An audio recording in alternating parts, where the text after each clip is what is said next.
Hi everybody, I am Monica with Thrive in Your Body, and today I'm going to talk about a subject that perhaps is rarely discussed: how to prepare your whole self for a revision surgery.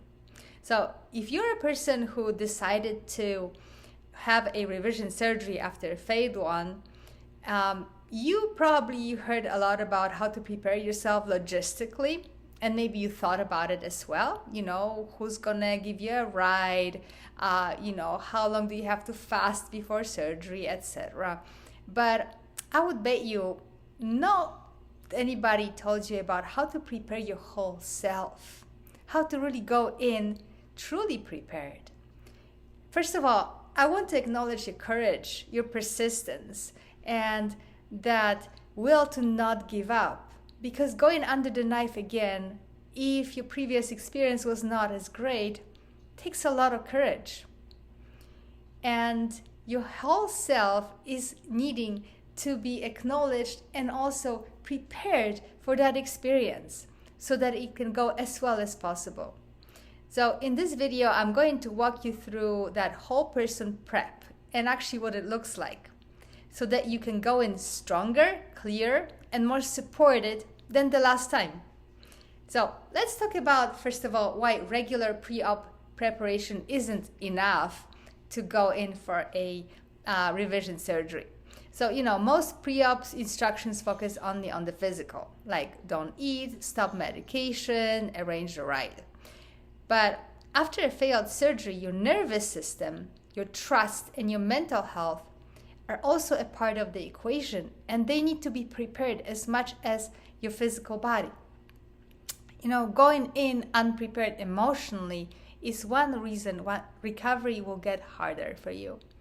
And not just the surgery itself, but the entire process. So let's talk about how to regulate your nervous system before you go in. So your body is already on high alert. You need to bring it down before the operation and not after. So simple daily practices to start weeks out, like breathing or grounding exercises, consistent sleep, consistent meals, creating that sense of security in your day where there's more regularity that your body can actually rely on. It may sound very simple, but your body right now is needing that reliability, that support, that steadiness, that rhythm. The point is that, you cannot control the outcome of your surgery. It depends on many different things, but you can control your internal state as you're going in. And that regularity, those rhythms, those patterns that you give your body will actually help to regulate and steady your nervous system. So let's talk about another step: getting trauma-informed support on your team. And this is not about having a just good surgeon, which is obviously the most important thing, but it's also about having a therapist or a counselor who understands medical trauma and chronic pain.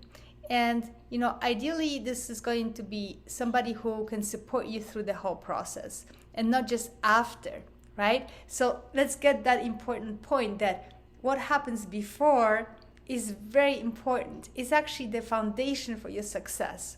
And if therapy isn't accessible for you, at minimum, think of one safe person. Maybe it's a family member or a friend or somebody from a Facebook group, anybody that you can connect with, that you can hold your hand and support you through that process and help your nervous system self-regulate better.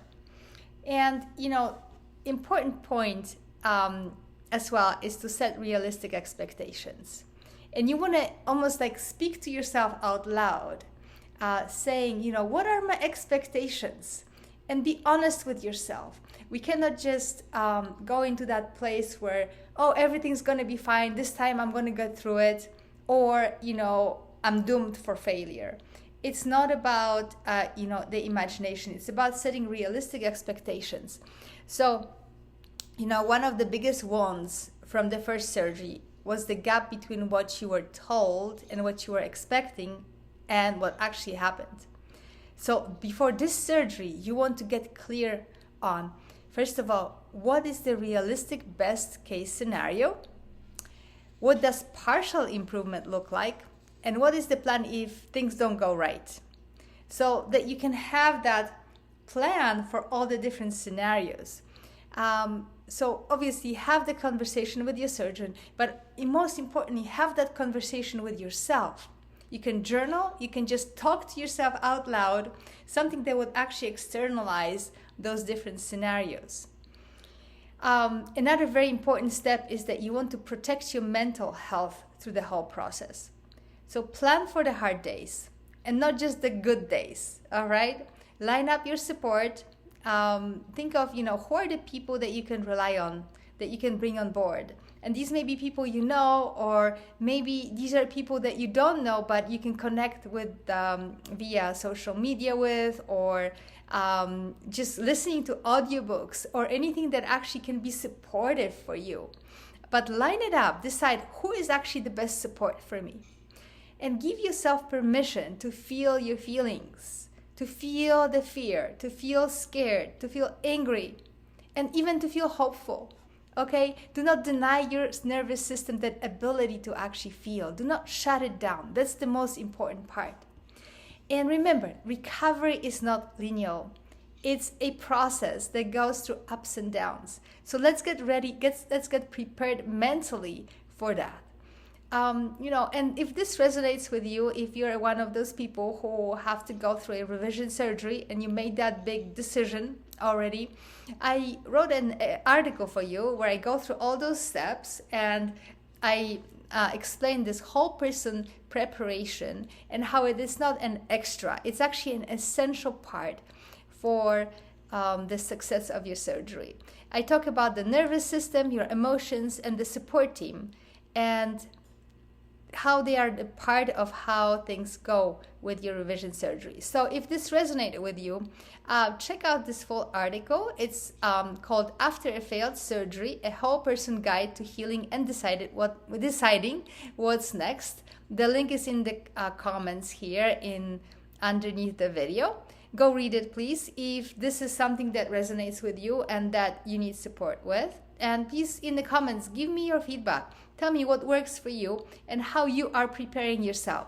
All right, sending you all my love, and thank you so much for watching. Check out the article and let's connect again.